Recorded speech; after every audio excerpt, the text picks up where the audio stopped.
Welcome to the EETD Distinguished Lecture Series.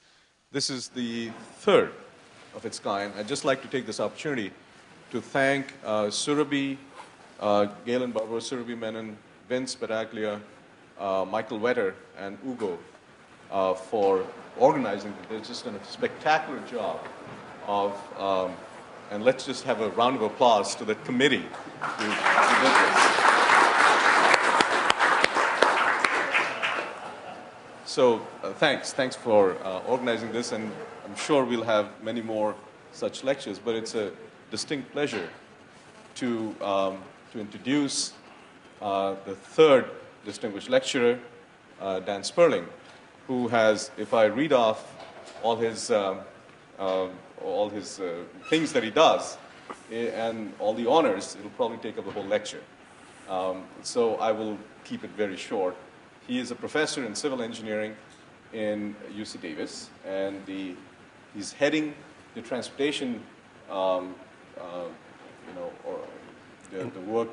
center of the Institute for Transportation Studies, and the Energy Efficiency Center at UC Davis as well. He's a board member of the California Air Resources Board, and that's all fantastic. But one of the things that this is the first time we're actually meeting, but I saw him. And one late night, I went home and turned on my television to get my real news, which is from Jon Stewart's show.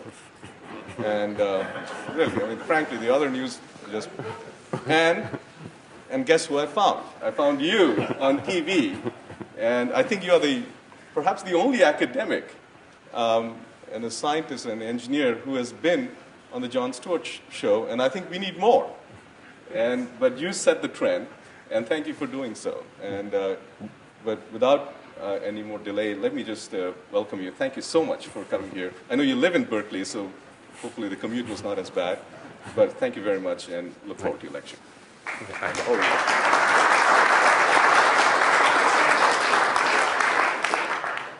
Well, thank you very much. I hope you won't hold that against me being on the Daily Show. For my 18-year-old daughter, it raised my prestige level tremendously. But some of my colleagues, sometimes it works in the opposite direction. So I'm going to talk here about transportation, vehicles, travel. And up here you see a few visions of the future. Here you see an image. Some people think that's Los Angeles. I confess it's a photoshopped photograph. Next to it there is one solution to all that congestion. The high carbon solution is on the top there. The low carbon solution is below it. They're all sitting on that bus pedaling. So that's very, very energy efficient. But we're going to go beyond these, come up with some more sophisticated solutions to the challenge. So 2 billion cars. So that's the title of my book. That's how I got on the Jon Stewart show. Somehow he seemed really excited about this topic. He actually was very enthusiastic. Even when the show ended, he just wouldn't stop. He says, and so how are we going to get those car companies to do this? And what do we have to do? And he really was enthusiastic about it, which was a lot of fun. So anyway, 2 billion cars. So that's the title of the book that I co-authored with Deborah Gordon from Oxford University Press. Came out a couple months ago. And, we use 2 billion. If you say 1 billion, that's not very interesting. So had to use 2 billion. Of course, it's billion, so it's a big number. And if you look at the graph, so this is a graph. This is kind of a business-as-usual forecast of the number of vehicles in the world. And you can see it's been increasing steadily. And even as we get up to about 2010, you see in 2009, we're over 1 billion vehicles already. Now, that's about 700 cars and light trucks, and the rest are buses, trucks, and motorcycles. But they're all vehicles. They're all consuming fuel. They're all emitting CO2 and other pollutants. And so if you look at that graph, and if you look at where the forecasts go, by 2030, you're over 2.5 billion. So, the 2 billion number would be around 2020. that's pretty scary. And that's a very scary number if you think about, the challenges we already have with the number of vehicles in the world. But these forecasts are pretty plausible partly because of that little vehicle over there on the side. Anyone know what that vehicle is? Nano. Yeah, this is a real sophisticated crowd. I like that. That's the Nano from India. And it's not that the Nano itself, so this car sells for $2,000 or a little more in the more enhanced versions. It's not that the Nano itself is going to have a big effect, but it's indicative, illustrative of what's happening in the auto industry. And that is every major car company is designing and starting to sell much cheaper cars than they have in the past. And they're looking at a broader market. And so, of course, if the price of a car is less, more people can afford it and more people buy it. And that is, so as we look into the future, we're going to see more low-cost cars available around the world. And therefore, this is where we're headed. And so, of course, all of these vehicles are consuming, at least today, almost all of them are consuming petroleum. This is a graph, a cumulative consumption of oil. Most of you are familiar with some version of this. But if you look at it, you can see that in a 10-year period, in the next 10 years, we'll be consuming 1/4 of all the oil we've consumed through all of human history. That's not a sustainable trend. Now, I'm not saying cars and oil are bad. So the first thing is to say that cars and oil have played a huge role, beneficial role, in the development of our economy, our society, and the rest of the world. But one could easily argue that we've overshot, that we've embraced cars and oil too much. And we have to figure out how are we going to back off of that in some way without damaging the economy and without taking away, and without taking away the mobility that people have become accustomed to and desire. So, just very quick, this is a sophisticated crowd here. So, in my mind, there's two big problems with oil. One is that most of the low-cost oil is in the Middle East. It's being, and that's where a lot of the oil is. If you look at, there's been this discussion of oil peaking. I would characterize it as what we understand now about oil peaking is that oil has peaked, conventional oil has peaked outside of the OPEC countries, meaning US, UK, the rest of the world. But it certainly has not peaked in the Middle East.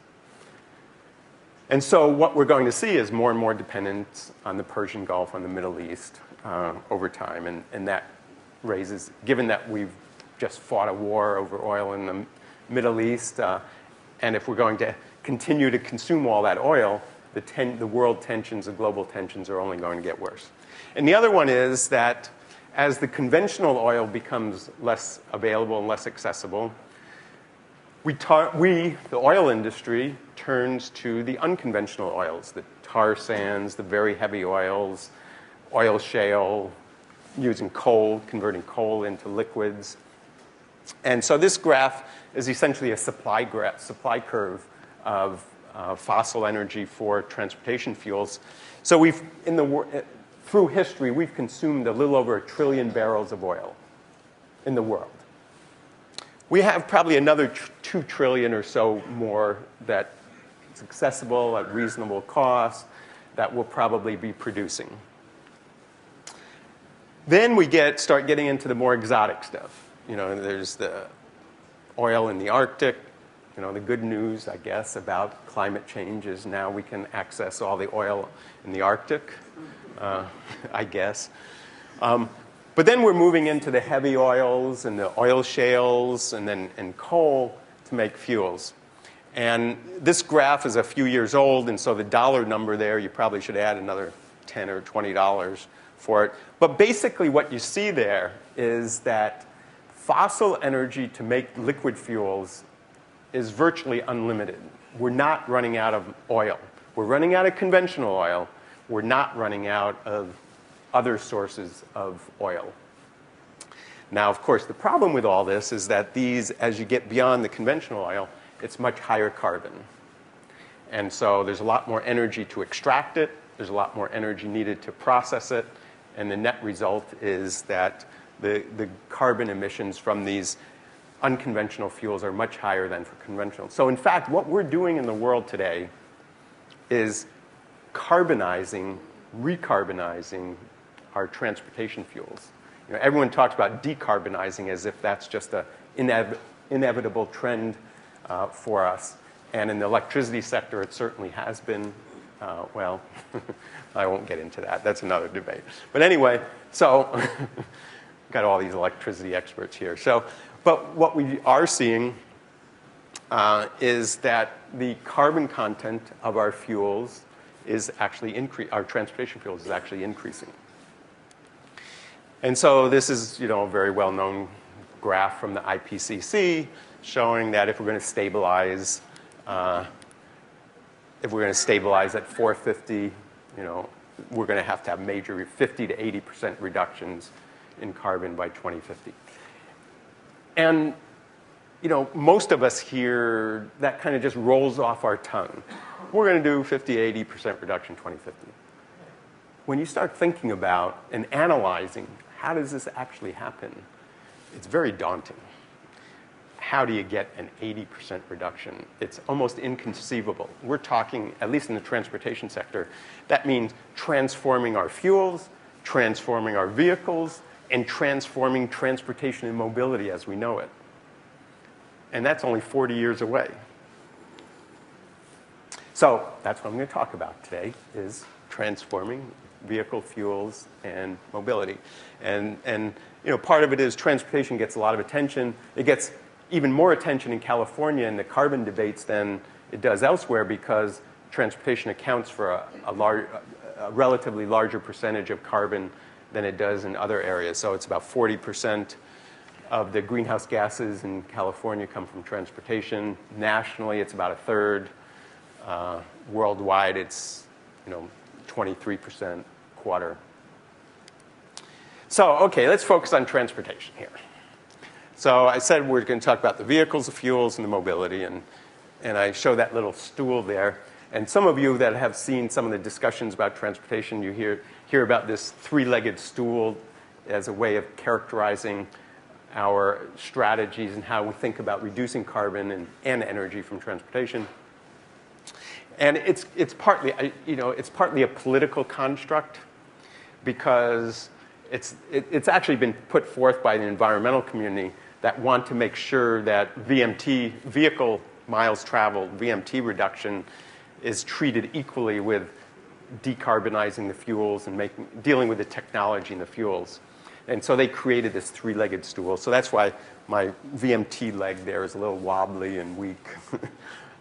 But indeed, that is part of the strategy, and it has to be part of the overall approach. So we talked about the vehicles.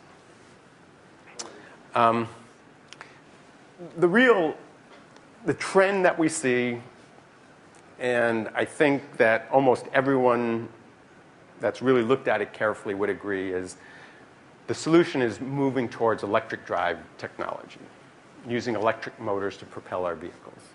Now, this doesn't mean a battery electric vehicle necessarily. It includes that, but it's battery electric, it's plug-in hybrids, where you have a combination of a combustion engine with electric motors.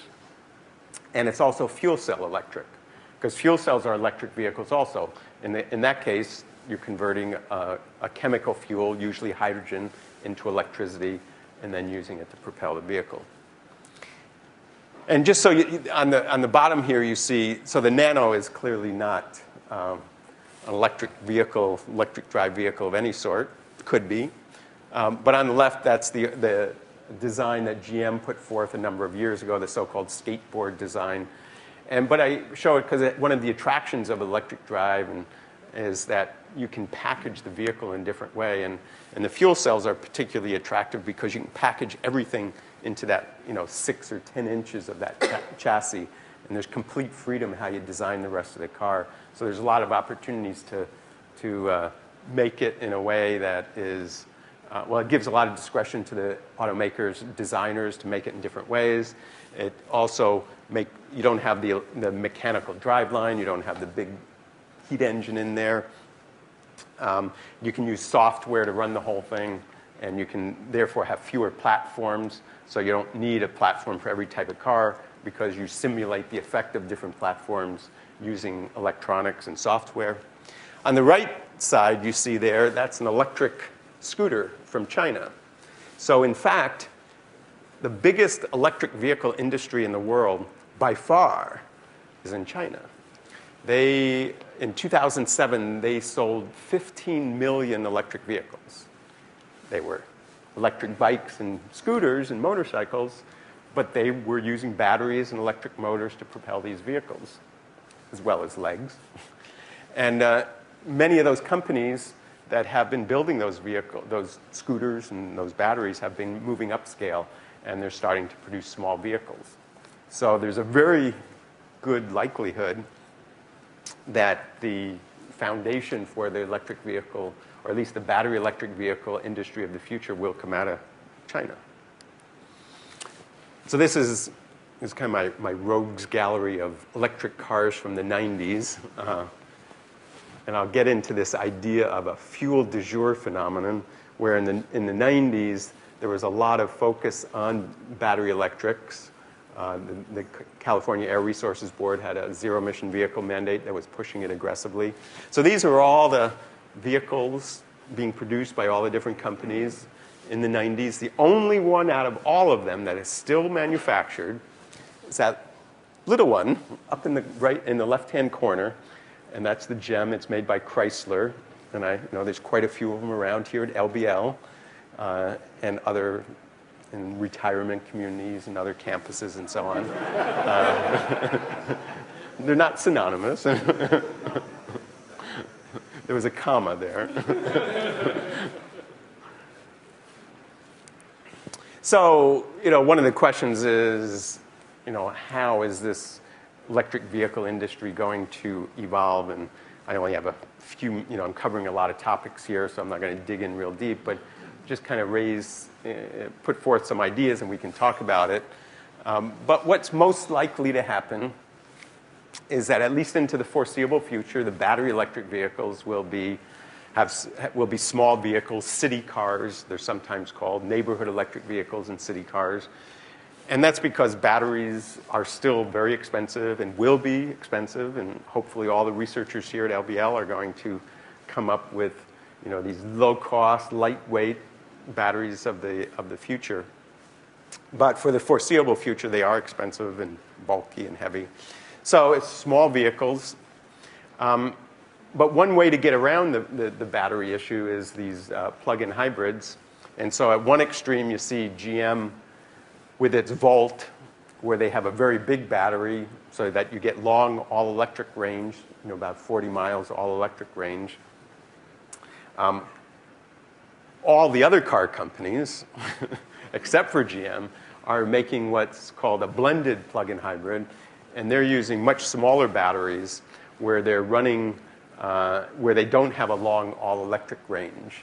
It might be 5 miles, 10 miles, but basically the idea is that they can reduce the cost dramatically by having it much smaller and yet get many of the advantages, if not most of the advantages, in terms of oil savings by having this more blended design. So that's where everyone else except GM is going. So it does kind of raise the question, is GM way ahead of everyone else? Is GM brilliant in some way? Or is there something else going on here? We can talk about that if you want to. You can probably imagine what I'm hinting at. One of the exciting opportunities with transportation and with moving towards electric drive vehicles, whether they're fuel cells or batteries, is that it provides an opportunity to link the electricity system with the transportation system, because now you have all these vehicles with a tremendous amount of capacity, generating capacity on board the vehicles.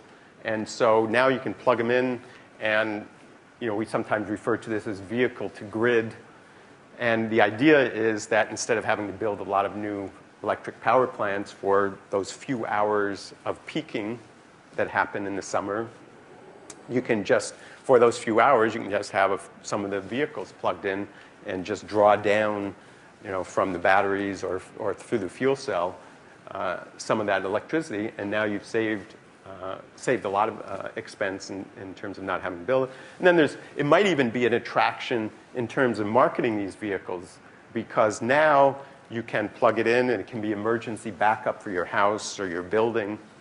And many people will probably find this very attractive. You don't have to worry about those blinking lights and reprogramming all your devices, because you won't have the blackouts.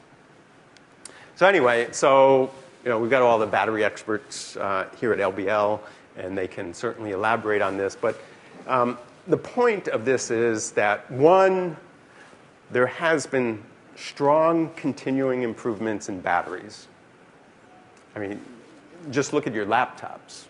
I mean, it wasn't that long ago when nickel metal hydride batteries were the new rage, that they provided significant more energy density, and at lower cost. And now we've got in our laptops and other devices, we've got the lithium-ion batteries coming in. And for vehicle applications, these always lag behind because now you have bigger battery packs. It's a lot more complicated how to manage it. And you get in, and the safety issues get more complicated, more difficult. But the point is, there's been continuing improvement, and it will undoubtedly will be continuing forever, forever being as far as we can imagine. Now, okay, so that's all that's the really exciting stuff. But there's a lot of opportunity with our existing, our old combustion engine technology in our vehicles, that we can make our vehicles, these conventional vehicles, much more efficient than they are now. And what you see here is a graph that shows the technical efficiency of vehicles in terms of work over energy input. Okay, so if you use that kind of more general metric, you would see that the vehicles have been steadily getting more efficient over the last 30 years. Even though the fuel economy, miles per gallon, has remained flat over all those years. And the reason is because the engineers, the automotive engineers, have been very effective at making and improving the technology. But all that technology improvement was used to make the vehicles bigger and more powerful. And so this is a very important insight, because we can move to the most sophisticated, efficient fuel cell electric or electric vehicle, but we can easily eat away most of those improvements. I used to show a slide, I think I need to pull it out again, where I talked about all the different ways with an electric vehicle of the future, how you could create all kinds of new services. You could plug your vehicle to heat your driveway, to melt the snow.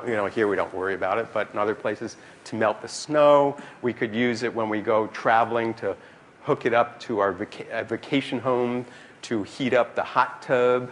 You can use it when you're traveling for all kinds of devices. You can put an espresso machine in your car. We haven't even thought about, because now we have all that electric power in our vehicles, or we're going to.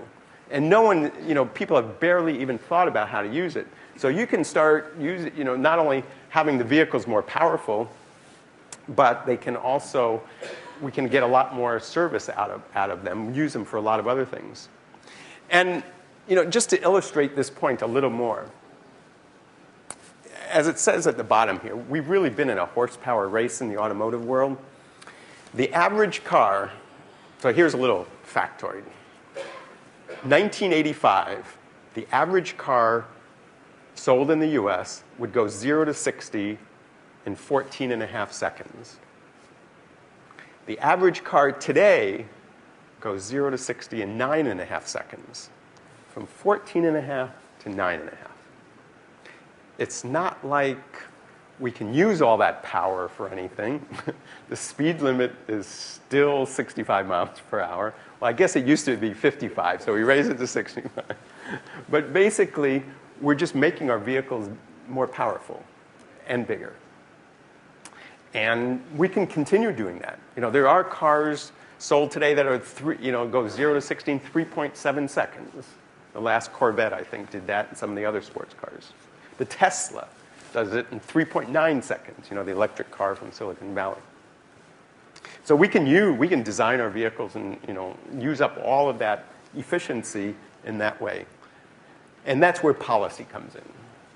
So, if you think about it in a larger policy construct, as individuals, we have our private desires. We want the bigger car, we want the bigger house, the bigger yard.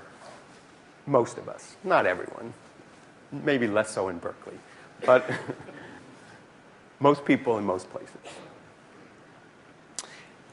But if everyone has these bigger, more powerful cars and bigger yards and bigger houses, that uses a lot more energy. And so you get into a conflict between what's in the public interest versus private desires. There's a tension between the two. And that's where policy comes in. And that's where we struggle in terms of how to reconcile those two. And you can see over the last 30 years, we've not struggled very much. We've basically deferred to private desires and let people just have the bigger, more powerful cars and use more oil and produce more carbon. All right, so we are actually, in a policy sense, there's good news here. We are finally moving in the direction of making our vehicles more efficient and not only efficient, but using less fuel. And so in the federal level, December 2007, an Energy Act was passed that raised the fuel economy standards by 40% by 2020, which is a big jump. In California, we have our own standards, the greenhouse gas standards, sometimes called the Pavley standards, that have led this very tortured life. But if they actually are implemented, and in the next few months, and if Steve Chu and his friends in Washington help out and convince the president, we will see an even bigger improvement. And quite a few other states, 14, 15 other states, have adopted that same California standard. So there's negotiations going on, how to do that. But in any case, it's very good news. Well, there is pushback. This was actually this is a photograph on the cover of the New York Times in December, praying for the SUVs and the Detroit car companies. And I noted the SUV sales did go up in December in that month. So, maybe there is something to praying and religion. So, okay, the second leg is the fuels. And really, the long-term fuels look like it's biofuel, low-carbon biofuels, low-carbon electricity, low-carbon hydrogen. And, as I mentioned before, there's lots of unconventional oil. And one of the questions is, do we restrain the use of that unconventional oil, not use it, and shift to these or not? And that's the big challenge. So this is a graph of life cycle analyses of the different fuels, and there's lots of fighting over these numbers. But the analyses, except for one piece that I'm going to get into, these analyses are pretty well established. The numbers are pretty well understood and accepted when you get into the details of them. The problem is, how do you convert them into policy? So I was involved, I'm going to show you a slide in just a minute, but actually the last time I was in this room was when Governor Schwarzenegger was here 2 years ago, where he unveiled and made an announcement about the low-carbon fuel standard. And so I was along with Alex Farrell from UC Berkeley, we led a team of researchers from Davis and Berkeley that developed the template for the low-carbon fuel standard. And when I started that, I've been studying alternative fuels and life cycle analyses my whole career. written books on it, papers. I thought, this is a piece of cake. When the governor asked us to do it, I said, okay, we can do it. I know all about this stuff. I know 90% of what I have to know. Well, I discovered in the end I probably knew 10% of what I had to know because, yes, I knew how to do life cycle analyses. I knew all about the fuels. But actually converting what we know in the laboratory, in the university, and academia into policy is a huge leap, much more than I had ever appreciated. I mean, one thing is, where does data really exist? How do you deal with equity issues? It's not just equity for poor or rich. It's like one refinery makes a lot of diesel and one makes a lot of gasoline. And, in a normal metric, you'd give a lot of credit to the diesel maker, but do you really want to do that? And so you get into so many of these issues. So anyway, I've learned a lot. And what you see here is, there are some options like making gasoline out of coal, where actually it would result in a huge increase. Even if you had carbon capture and sequestration and sequestered that carbon, you'd still have an increase relative to conventional gasoline. And that's because there's all that carbon embedded in the gasoline. So I talked about this idea, there's this fuel du jour phenomenon. And this is how we've pursued the different fuels over the years. So 30 years ago was syn fuels. This is what now is called unconventional oil. This was the Jimmy Carter program. And then in the 80s, methanol. In fact, George Bush I actually announced that methanol was going to be a primary strategy for meeting clean air standards. He made this speech in 1989. It inspired the oil companies to make cleaner gasoline, so that was actually the outcome from that, a good outcome. And then battery electric vehicles was the rage in the 90s. 5 or 6 years ago, it was hydrogen. President Bush was up there saying, this is something our 16-year-old a child born today is going to be driving fuel cell vehicles when they get their license. That was probably one of the worst things that happened for hydrogen for two reasons. One, it was George Bush, and so all the environmental community automatically assumed that anything George Bush supports must be a bad idea. And the other is it just hyped it so much. It created these huge expectations. And that's part of the problem here, is that we haven't had any framework or any policy or any way of managing this process. And so we've had the media and the politicians, they just keep jumping from one option to another. And 2 years ago it was corn ethanol. Now it's plug-in hybrids. And, are we just going to start recycling? How is this going to work?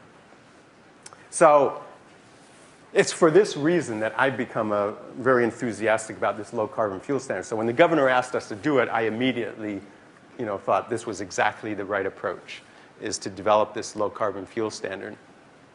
And it's very attractive because, one, it's science-based. It says, okay, this is going to be data-driven. We're going to come up with a single metric, greenhouse gases per megajoule, and we're going to tell the oil companies, you got to meet this performance standard. We're not going to tell you how to do it. This is not government picking winners. This is industry figuring out what works, and consumers, industry working with consumers, what they think is the best way to meet that requirement. And it also there's a provision so that credits can be bought and sold. So a company doesn't want to make a low carbon fuel, or it's too expensive. It can just buy credits from someone else. So it creates a market for low carbon fuels.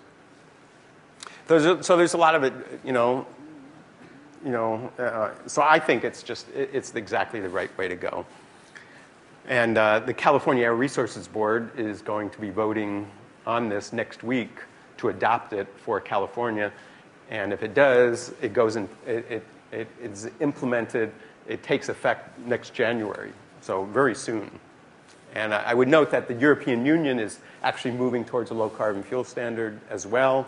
They're developing policies that essentially mimic this.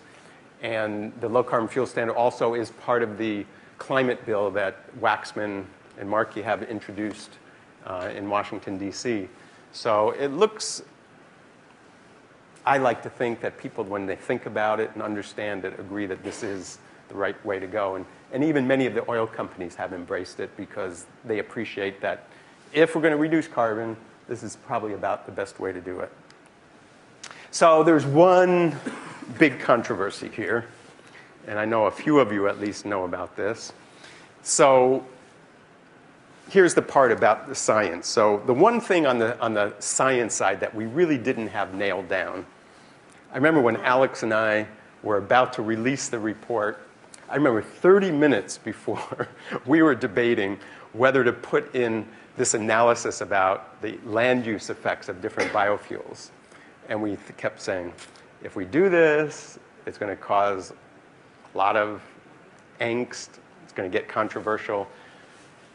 Let's not include the number. We'll include the concept, not the numbers. And that's what we did. Well, we were right that it was going to become controversial.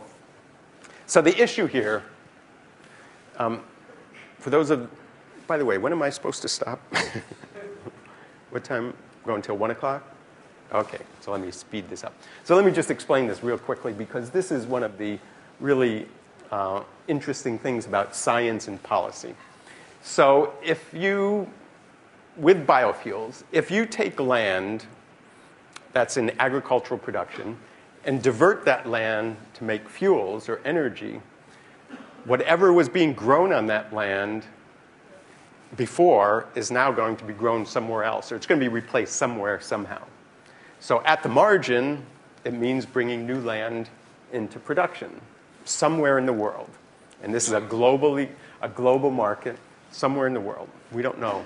But what we do know, what the soil scientists and experts in soils have been able to demonstrate very well, is that there's so much carbon embedded, sequestered in the soils, that when you convert land into more intensive agriculture, when you pull out, like if you're in a rainforest, you pull out the vegetation, and you do other things to convert it into intensive agriculture, you release huge amounts of carbon, really large amounts of carbon. In fact, there's more than twice as much carbon in our soils as in the atmosphere.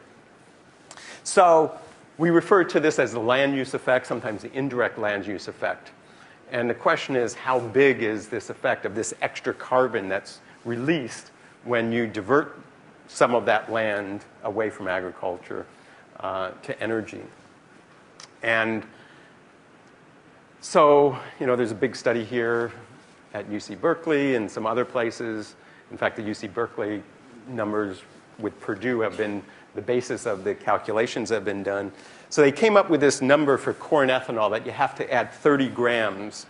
So gasoline is 96 grams of CO2 equivalent per megajoule. So if you add 30 grams, it's a pretty big chunk. And so corn ethanol, that's what they determine is a conservative estimate that actually most of the calculations suggest it's much greater, 30, and then there's different numbers for other different types of biofuels. So the corn ethanol people have gone nuts, and they've attacked the low carbon fuel standard and this indirect land use calculation, and they say it's not based on science, and they actually got a number of scientists that may even be in this room to sign a letter saying it's not based in science. I can tell you why I think they're wrong, but let me move on and we'll come back to this. But it's become a big controversy as part of this debate. And indeed, there is scientific uncertainty, and that's the challenge. How do you deal with scientific uncertainty? You know there's this effect. You know it's more than zero. You don't know how big it is. You don't have the definitive science to tell you exactly what the number should be or exactly even how to do it.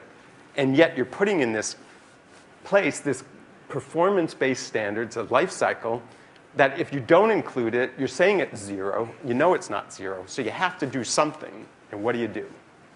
And what you do is end up with controversy. Because whoever doesn't like the result is going to complain about it and say it's not based on science. All right, so the third leg is mobility. So here we've created a transportation system that's car-centric. We use cars for almost everything. Mass transit in the US accounts for 2.5% of passenger travel. 2.5%. transit has been essentially vanquished except for dense areas. It plays a very minor, even trivial role in most places. And so the challenge is, what do you do about this? And so we've created this transportation monoculture, and somehow we've got to change it. And part of it is land use is a big part of it. We've created cities and land uses that make it almost impossible to do, certainly impossible to do conventional transit, but even make it difficult for other kinds of ideas. So anyway, California, as I said earlier, I am essentially optimistic. You kind of have to be optimistic or you get really depressed about these things. There's lots of reasons to be depressed. But there are good signs. In California in particular, there's been real leadership at the policy level, political level, to actually start moving forward. We did the vehicles, the fuels, and even mobility. So there's this law, SB 375, the head of the Senate actually put it through, Darrell Steinberg. Doesn't have a lot of teeth in it. Has very few teeth in it. But it's actually assigning targets to every metropolitan area to reduce carbon associated with transportation, with VMT. And so, it's a first step in the right direction. There's more steps to go, but it actually is quite encouraging. And I just put this slide up there because in Washington, the argument is made that somehow you can't reduce VMT. It's un-American. Americans need mobility and freedom and independence. And to curtail that is to curtail our basic rights and yada, yada, yada. So I just kind of put that slide up. Not all VMT is high value. All right, and so one of my key ideas that I kind of like to leave you with is that we have created this transportation system that's very car-centric. And we're not going to change it. We can't even adopt policies to do much about it because anything we do is seen as punishing drivers. So if you have a high tax or you make driving more difficult, people just see it as punishment because they don't have any other options. And they're largely right. They're largely correct. So the first step, I think, is that we need to create more mobility choices. So this is, if you think about transportation, here we are next to Silicon Valley. We've had this information technology revolution. In transportation, you'd barely notice there was an information technology revolution. Yes, we have a little screen. Some of us have little screens in our cars that tell us how to get from here to there without getting lost. That's good. The traffic engineers have a little better information to know where the traffic flows are, and they can change the signs on the messages on I-80 to tell you, how long it's going to take to get to the airport. But fundamentally, the transportation system hasn't changed in 80 years. It's functionally the same. The vehicles are safer and faster, but functionally it's unchanged. And so and the information technology has barely been noticed in the transportation sector. There's been very little innovation, is kind of the point I'm making. And so there are all these ideas, these smart jitneys, smart paratransit. I mean, why not have a vehicle that comes to your house, picks you up, takes you where you want to go, that you contact it through your cell phone or internet. You have these smart ride-sharing ideas that we're all going to the same office. If we had better information, we knew who was doing it and when, maybe we'd actually share a ride once in a while. You got the smart car sharing. If it was easily accessible and you could reserve it easily, I think a lot of us would do it. And so there's and this is a bike sharing from Paris, down in the corner there. So there's all these ideas that barely exist, that barely, in most places, don't exist at all. And a transportation system with all of this would actually be it would be a better one. It would be less expensive. Here's another factoid. The average cost of owning and operating a car is over $8,000 per year. So if we got rid of that $8,000, get rid of one of your cars, and spend it on this suite of services, I bet we could provide you at least as good, if not better. I mean, this way, you get a kind of, you can get an SUV when you want to go up to the mountains, or a pickup truck for something, or a sports car. It's not like we have the ideal optimal system right now. It's not like, that car you have in the driveway is the perfect ideal vehicle. You might want a different choice of vehicle. It's not like we want to sit in a car and have to drive it and get stuck in traffic and get frustrated. Wouldn't you rather be chauffeured? So it's not like the transportation system we have now is the ideal one. All right, so part of what we're talking about is, it's not, in some cases we need new technology. We need better batteries. We need better fuel cells. We need better ways of storing hydrogen. We need better ways of making biofuels. But there's lots of things we need that we can do that we don't need new inventions. It's just a matter of will. So this is the National Academy Committee did a study last year on hydrogen. And they estimated that it would cost $55 billion over 15 years to get to a market penetration of 10 to 15%. And at that point, the vehicle and the fuel system should be almost cost competitive with a gasoline system. It would be getting pretty close to it. Now, a few years ago, 55 billion would have sounded like a big number, right? Now, billion, we've had a lot of inflation in the last 6 months. So, another way of putting it, right now we're spending almost $10 billion per year to subsidize corn ethanol. That's far more than we would need to do this transformation to hydrogen fuel cells.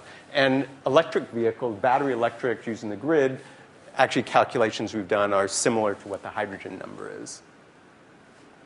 Maybe a little bit less. So, these are big numbers, but not huge numbers. All right, I'm just a little quickie about California greenhouse gas policy.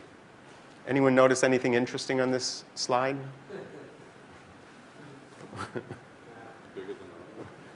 Look at Arnold and me. One of my friends did a little photoshopping. They switched the heads.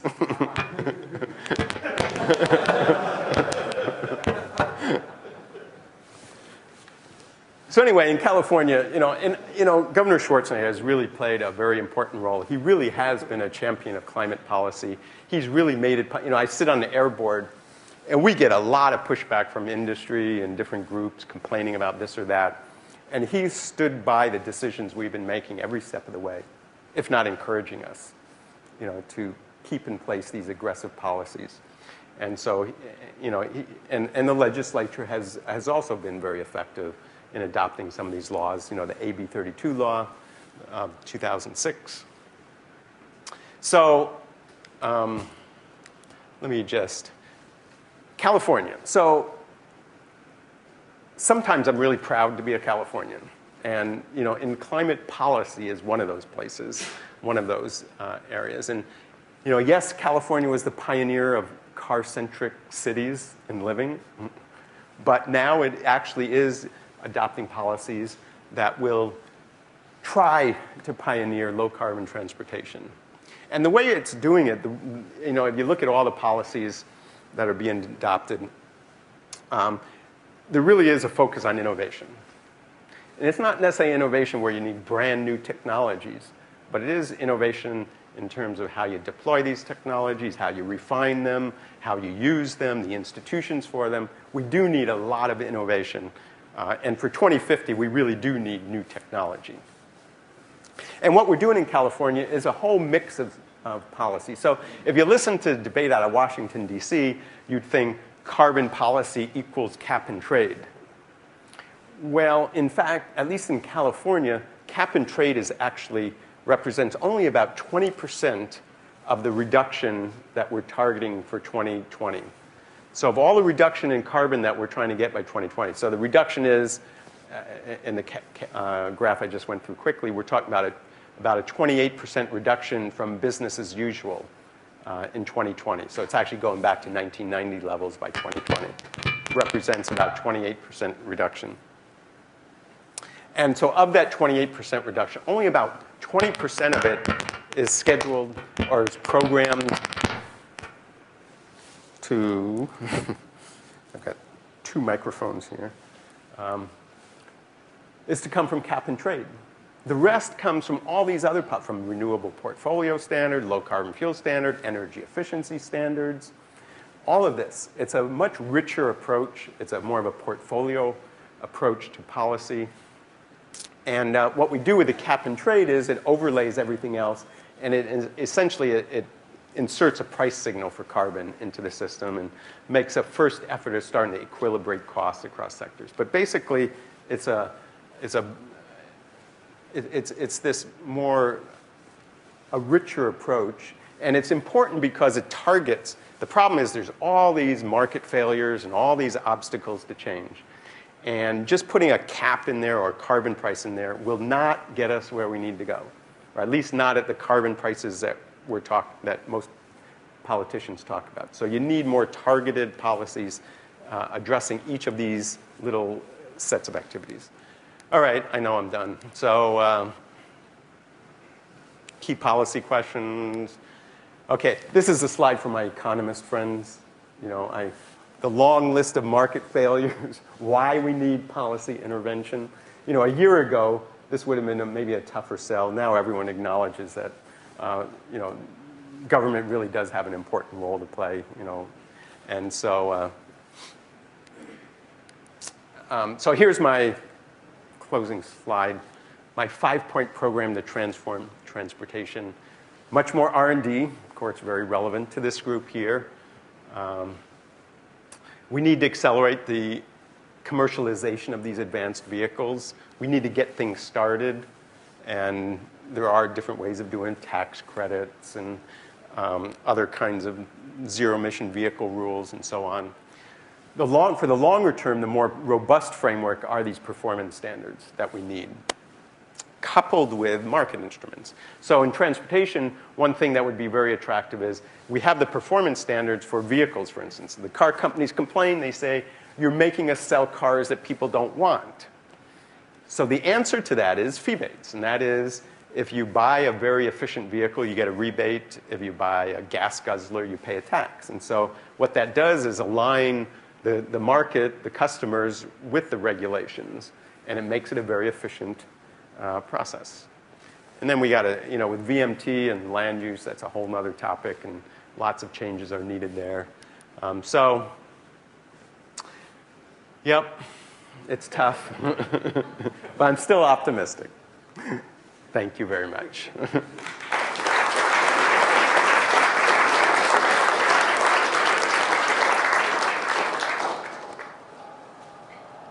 Dan, thank you very much for the enlightening talk. We're open for questions now. Anyone?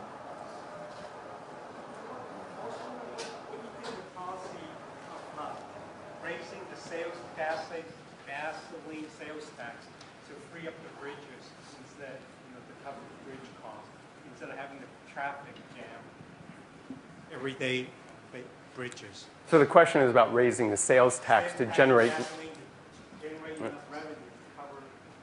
Yeah, the question is about raising more revenue to pay for things like the bridge and transit. I think you know, there is a very fundamental finance question for transportation, and what we need to do in transportation is reform the whole way transportation is financed. Now it mostly is a gas tax that we pay, which is modest, and then on top of that, local governments add sales taxes and use some property tax and do all kinds of other mixture of stuff. But what it doesn't do is, for instance, what it does is reward more travel. So that's how the formulas are structured, is if you have more VMT, you get more money. I've got an interesting idea. What about if you reduce VMT, you get more money, and you can use it for bike paths and some of these innovative services? So that actually is a discussion starting to happen in Washington. Hopefully, you know, some real reform will happen. But it's just one of the examples of the innovations and changes that we need. Dan, most of your talk has focused on the developed world. How about the developing world, particularly like China, where when I see numbers, the number of new cars going on the road per year compared to what's going on elsewhere? What do you see as sort of the solutions for reducing greenhouse gases? Well, you know, in many ways, the solutions are very similar, but the difference is in the emphasis. So in a place like China, where they don't have many cars yet, except in Beijing, the challenge is to restrain vehicle growth, the sales of vehicles, and somehow enhance other mobility services, transit, you know, enhanced transit, bike paths, all these other things so that people don't feel the need to have to get a car. And also keep focusing on land use to make sure that you're linking up the rail transit with the development. You know, they're building new cities, now, new satellite cities, so the cities are becoming more dispersed. So the biggest focus there, I think, is to restrain the vehicle growth is the number one. The other is all the vehicle technology and fuels options. There they have a lot of coal, so one thing we need to do is get carbon capture there quickly, because they are going to use coal to make liquids and transportation fuels almost for sure. So ideally, you know, there's ways of doing that that has that doubling of carbon, or there's ways of doing it that actually can result in a reduction in carbon if you do it, you know, do it the right way. Hi, you mentioned electric plug-in vehicles as a means to help reducing greenhouse gas emissions and oil consumption. But one question I'd like you to comment on is, where is that electricity coming from? Because we know it's not all from renewable sources. And you mentioned electric cars in China, for example, where we know China burns a lot of coal to generate electricity. So I would like you to comment on that. Okay, so we're talking strategically here, and that means over a period of time. So yes, you know, the electricity sector in the US and in China is very carbon intense right now. But just like we're going to be making a major effort to decarbonize transportation fuels and make vehicles more efficient, the same thing is happening on the electricity sector. So maybe it's faith, or maybe it's just an expectation of what has to happen is we're going to see the electricity sector decarbonized. You know, we have the renewable portfolio standards in California, and we have other kinds of policies that hopefully will be put in place nationally, cap and trade, that will decarbonize it so that we will, so that the carbon footprint of the electricity used in vehicles will slowly go down over time. It has to be. I mean, otherwise we're really screwed.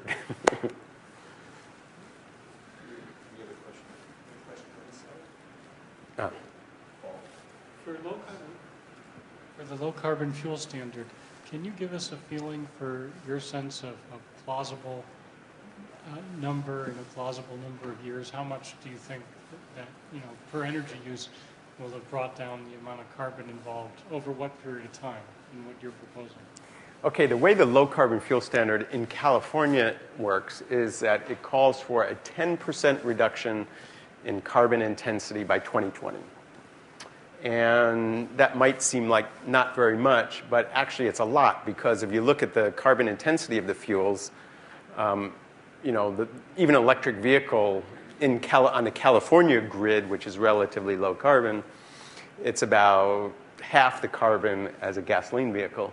So that means that 10%, if it was all electric vehicles, that means 20% of the gasoline would have to be replaced. And if you used other biofuels and other things, you're probably talking about 30%. So talking about 30% of the gasoline replaced by 2020, that's pretty audacious. The target, so no one's really talked about numbers beyond that. Kind of the numbers I would talk about is 10% 2020, you know, maybe 20%, 2030, 30%, 2040, something like that. Those kinds of numbers, I think, is what we're looking at. The federal legislation that has the low carbon fuel standard, you know, things always go a little slower in Washington. So the numbers, at least in the Waxman bill, are not quite as aggressive as the California ones for a variety of reasons. But. Well, thank you again very much. Let's thank Dan again.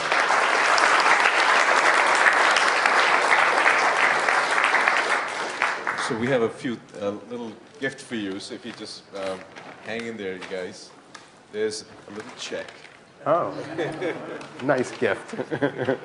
And this is a plaque for you.